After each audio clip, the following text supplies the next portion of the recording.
Welcome to the Eyes on Privacy podcast. We're back with episode 33. We've been off for a while, but we're finally back doing it. And I'm joined today by Keith Watson. I'm Preston Wiley, and Keith will introduce our topics of discussion for this week. Okay, so today is April Patch Tuesday. Happy Patch Tuesday, by the way. This is the day where Microsoft primarily, but other companies at times announce and release security updates. And these really kind of help the enterprise customer set and all that fun stuff. However, about 3 weeks ago, I believe it was, there was an announcement and a website created about a vulnerability that was to be announced today called Badlock. Now, they were very secretive about this, and the original badlock.org website was very vague, other than to say that there had been a vulnerability discovered in Samba and in Windows file services. Now, SMB, or server message block, is kind of the protocol that Windows file services are based on. It's also, you may have heard CIFS, C-I-F-S, for Common Internet File Sharing or File Services or whatever it is. And that protocol, we believe, based on the information, had some sort of issue with it, and that issue led to implementation problems in the Windows file sharing code, as well as what's implemented in Samba, which is an open source version of Windows file sharing. So apparently the developer, who is also a Samba developer, had worked with Microsoft as well as the other Samba developers to correct the issue, and basically agreed to announce publicly what this issue was today on April 12th, 2016. So up until that time, we really had to guess as to what the issue was and how bad it was. Now, in the past, when we've had vulnerabilities with a website and a name and a fancy logo, we've had to worry, and this one was no exception. So we, at least in our organization, we started announcing this early, saying, hey, be prepared. We don't know how bad this is. It could be really bad. It could be nothing, but you should be prepared regardless. And so today we get the announcement, and it turns out it's not that bad. So, and it's not even clearly defined in the Microsoft security bulletins as to which bulletin is called Badlock, because they don't use that term. They also don't refer to SMB. They refer to other services inside of Windows that happen to be serviced or provide services to SMB as well. So it wasn't really clear until you read which patch actually applied to this Badlock issue. The other issue was that they built up a lot of concern over this. We were thinking it was a critical, must patch everything right away, and it turns out it's not very important. It's actually listed as important, but not critical by Microsoft. And it had a series of CVE entries created for this particular issue. There are about 8 related CVEs and 1 primary CVE for Samba and another primary CVE for Windows. And the Windows patch that corrects it is just listed as important. So it was a lot of buildup for a whole lot of nothing. So thought we'd just mention that today, because we've had this issue in the past with Heartbleed is a good example, where there were significant issues with SSL, and the version of SSL that particular issue applied to was used everywhere. Windows, Unix, distributed all over the place, using a variety of services. Foundational library for a lot of open source operating systems. Big problem. This one, not so much. And even if you had Windows file sharing services, as long as you weren't extending those file services beyond your WAN or your internet connection, probably wouldn't have been a big issue anyways. So it was a lot of hype for a lot of nothing today. Yeah, I was looking forward. I don't know if that's the right word for the announcement, and I was prepped for what could have been a horrible day. But it turned out it was like, okay, I'll just go with my normal patching schedule and not really worry about it. I mean, from my understanding, what we have here is a man in the middle attack and a denial of service attack that can be done on SMB. A lot of people were expecting something more serious, like a remote code execution vulnerability that was very serious. I mean, when you mentioned Heartbleed had a scenario where an attacker could get your private key. Essentially, it degraded the security of SSL enough where your private key could have been gotten with not that much effort by the attacker. Right. So that was a very serious vulnerability because essentially once somebody gets your private key, if they look at your SSL traffic, they can essentially see it as if it's in the clear. So that was serious. Where this one is, I mean, I agree with Microsoft. I think it's important. You obviously should patch it, but it's not a situation where an attacker on the internet can just, oh, you have an open SMB port. Oh, I'm in type scenario. Yep. That would be serious. That would be critical, but that's not what it is. It's from my understanding, man in the middle escalation, vulnerability. You can essentially impersonate a user, the user's credentials, if you can pull off the attack.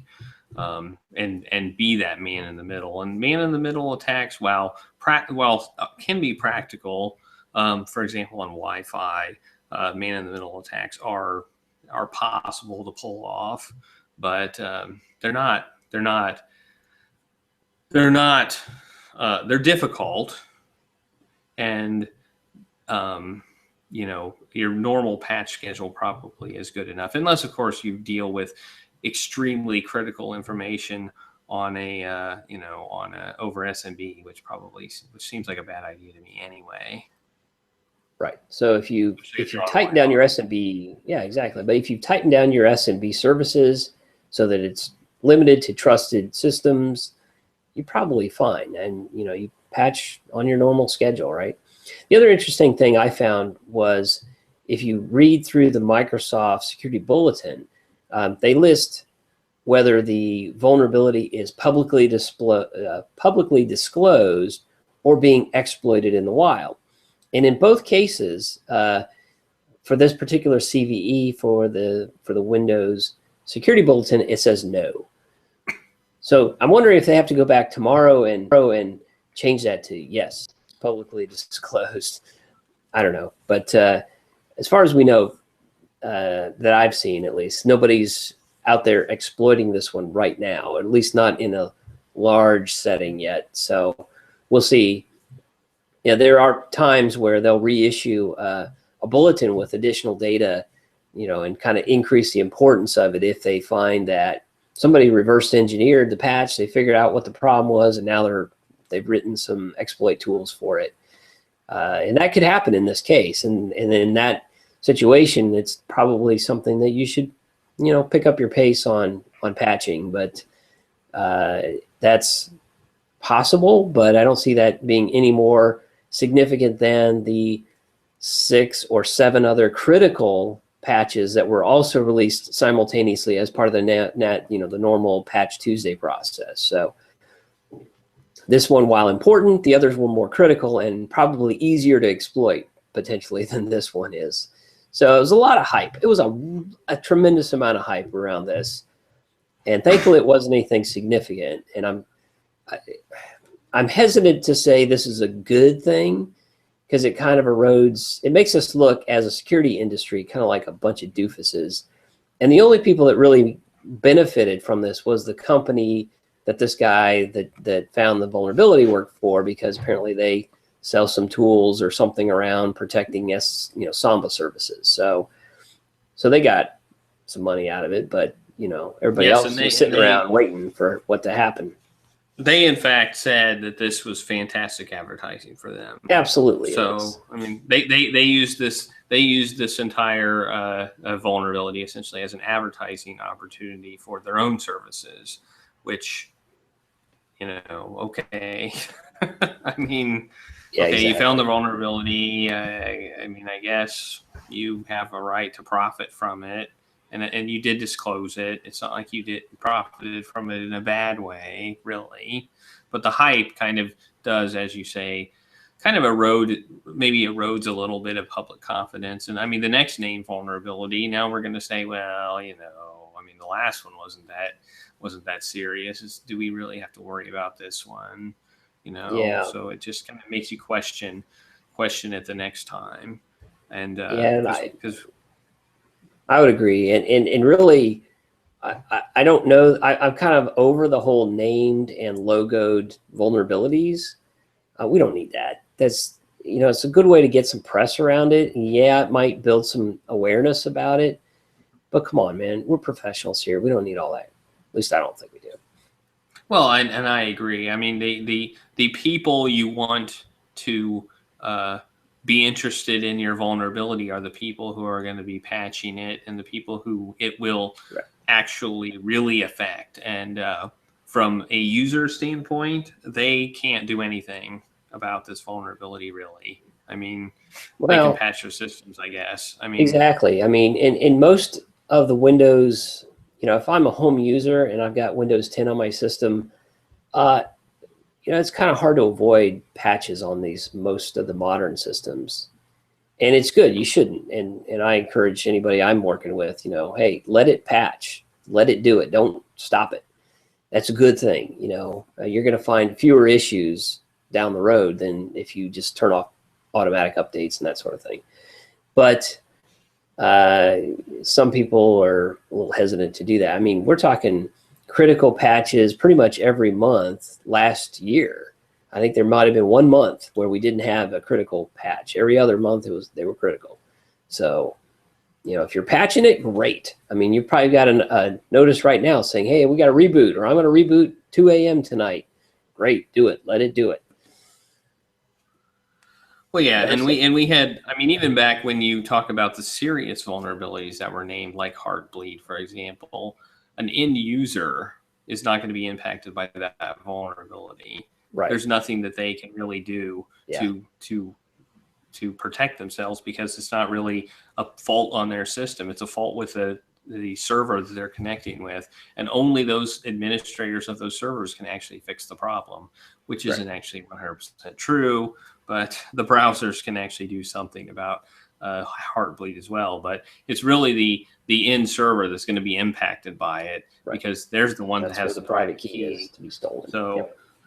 So yeah, I think that I don't know. I mean, it does get the word out, but I'm not sure if that's a good thing. Like, I mean, users they're like, oh well, even with Heartbleed, it's like, well, there's nothing I can do. Right. So, even for a serious vulnerability like that, they're just looking at it and saying, well, nothing I can do, and that's gonna continue. I think with each named vulnerability, users are going to continue to just be desensitized to it, essentially. Right.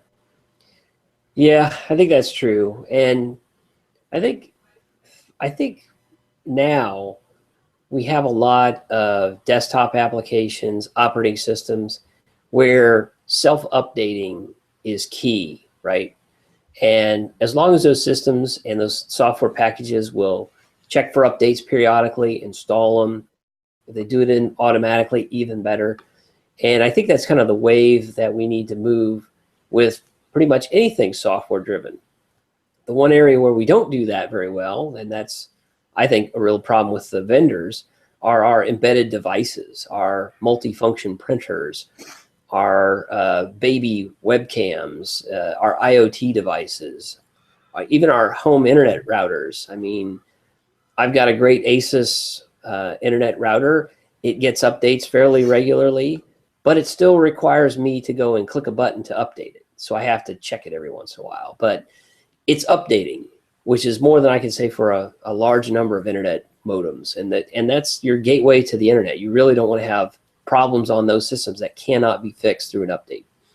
Hopefully you're not getting bad software through the update. That's always an issue. And that's something paranoid security people worry about. But I'd rather have the system where I can update it rather than a black box that I can't update and I know it has vulnerabilities in it. But that's kind of a different topic, so we don't need to spend too much time on that. But so basically, bottom line is, it's an important patch. You should apply it as part of your other critical patches, which are probably more important than this one. There was a lot of hype around it, and that hype turned out to be not a whole lot of, concern in the end. Yeah, and we were nicknaming it Not So Badlock. Yes, exactly.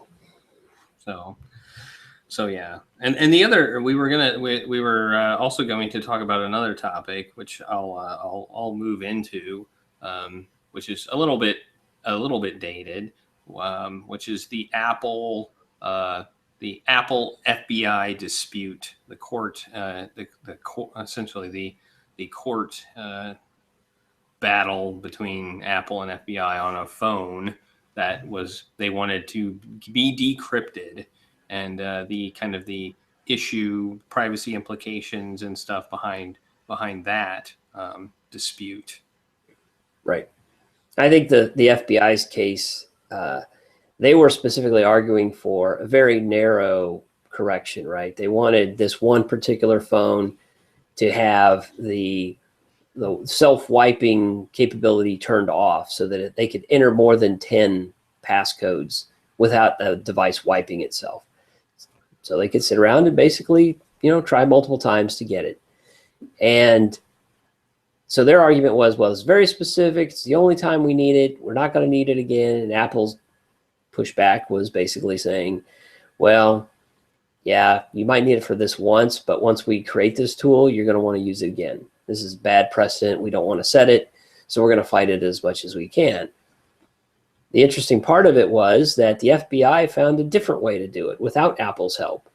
And they haven't really released what that is. There's some speculation on how it was done, but nothing that the government has provided or is likely to provide on what it was they did. So that brings up a whole host of questions. Like, is there actually a problem with this particular Apple hardware and OS version? Is there a vulnerability somewhere that Apple's not aware of, or has somebody hacked hardware in some way that's unique and defeats it in some way? And we don't really know the answer to that. We'd really like to know the answer to that, because that means Apple could then hopefully correct that issue. But the government may hold on to that information as long and as tight as it can, because it doesn't want to get that out to let Apple fix it. Yeah, and I've heard people say that this was essentially the FBI trying to test the waters, I guess, as you will, to see how far they can push. And this case was kind of an interesting case in that it was, they had a clearly bad person's phone that they wanted to get into. So I've heard maybe the FBI was testing the waters and they had this ability the whole time, but they wanted to see if they could maybe set some sort of precedent in the court. Right. And when the press turned against them and the people turned against them, they dropped the case and they used their plan B. Yeah, could be. It's hard to tell. I think in an interview or a speech that the director of the FBI had, he basically said, "Oh yeah, we had everybody and their cousin calling us with ideas of what we could do with this phone." I mean, John McAfee, who is a little questionable insanity, basically got in front of a camera and said all the different ways he knew how to break into it, which was pretty funny because clearly he didn't understand how the Apple hardware and iOS had software protections to prevent most of what he suggested.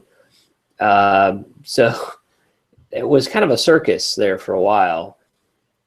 And then the FBI said, yep, we don't need any more. They withdrew their request to get access to it.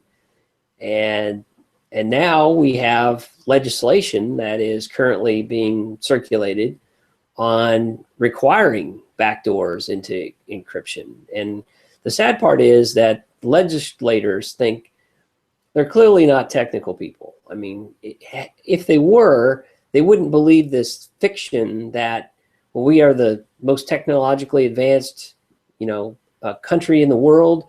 Our smartest people are in Silicon Valley. They can certainly invent a new way for a backdoor to work and protect everybody. And they haven't listened to the scientists, the cryptographers, the mathematicians who understand how crypto works and the issues around developing backdoors that say you can't do it because if you do, you're just going to open a hole for somebody else to take advantage of. They just don't understand that. And that they keep going back and saying, we have the greatest, smartest minds and technology in the world. Surely they can come up with something. And the problem is, they came up with crypto. That's what they did. Exactly. And the math doesn't lie here, folks, and you can't do it in a safe way. Sure, you can create a backdoor, but that backdoor will always have weaknesses. I mean, we did that in the early and mid 90s. I mean, the Clipper chip was a great example of that. There was a whole key exchange, not key exchange, but a key escrow system that the government created. And it was Matt Blaze who sat down and looked at it and found holes in it. And then the government was like, oh yeah, I guess we can't really do that. And they dropped the whole case. I'm hoping we don't have to get that far down the road, but it's looking like we're going to have to. Somebody's going to propose something that says, oh, we've got a great way to do this, a backdoor, the government will have access to it. Only the government will have access to it. And then we'll have to turn loose our greatest scientific minds that will pry it open and go, yeah, sorry, I broke that in like 2 days effort. Who knows? I hope we don't have to do that, but I hope we don't have to get that. I hope it doesn't get that far either. Exactly. But some good things have happened, which hopefully will continue to happen. I mean, WhatsApp, owned by Facebook, basically enabled end-to-end encryption for its billion users. Is that in response to the FBI's effort with Apple? Maybe, likely, but who cares, right? It's there. It's available to people. They don't even have to, they don't have to turn anything on necessarily. It's just there. It's built into the system. WhatsApp doesn't keep the keys. If you're using Signal on Android or iOS, same thing. It's actually the technology behind WhatsApp, and it's a great tool. I've been using it for more than a year now, and I think it's great. You can do text messaging encrypted to your buddies who are also using Signal. You can do encrypted phone calls. It's very cool. So hopefully other tools like that will get developed, and we won't have a need for, even if Apple has to develop some backdoor, or Microsoft or Google has to develop backdoors in their tools, there'll be these independent companies, hopefully not necessarily based in the US either, but something that we can download an app and bypass all these government backdoors. We'll see. Hopefully that won't be a problem, but who knows? Yeah, I'm hoping it won't be. So it's kind of stay tuned, right? We'll have to find out if there's actually some vulnerabilities there in Apple devices. We'll have to wait to see what the fallout of this legislation is, if it gets anywhere. We'll have to see what app developers turn around and start developing to get us around the back doors the government's going to have possibly mandate. Who knows? We live in interesting times, let's say. Yeah, and it's nice that we've, in the last several months, we've seen the companies kind of pushing back against the government and saying, no, we're not going to do that. No, we're not going to do that. And, we've talked about this before, but the U.S. companies kind of got a bad reputation a while back. Absolutely. For doing some things that maybe they shouldn't have done, and now they're kind of maybe shaping up we're accused of, right? We're never really sure whether they did it. Yes, accused of, yeah.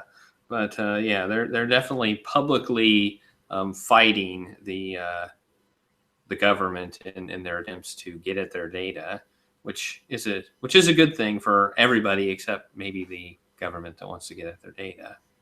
Well, I'm sure they'll find other ways. We do have the NSA, and they have other ways. So, oh, I'm sure they will find other ways. I mean, it's one of this is like the I mean, if they want to get your password, for example, to your computer, is it easier to break their encryption or to put a keylogger on your keyboard, or which is not that difficult to do.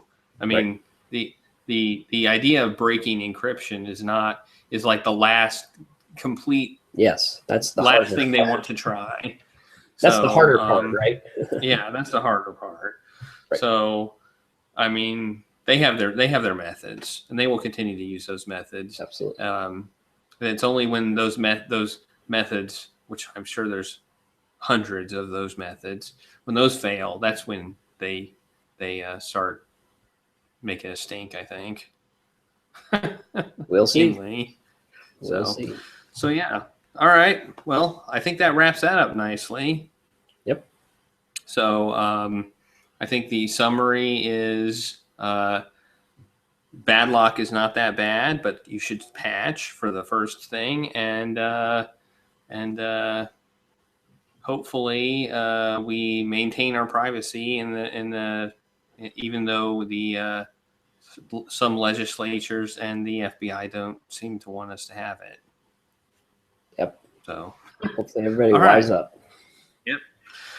All right. Well, thank you to Keith Watson, and I'm Preston Wiley. Hopefully we won't have another long gap like we did before, but there's quite a few topics on privacy out there that I think we can talk about in the future. So thanks for watching, and keep your eyes on privacy.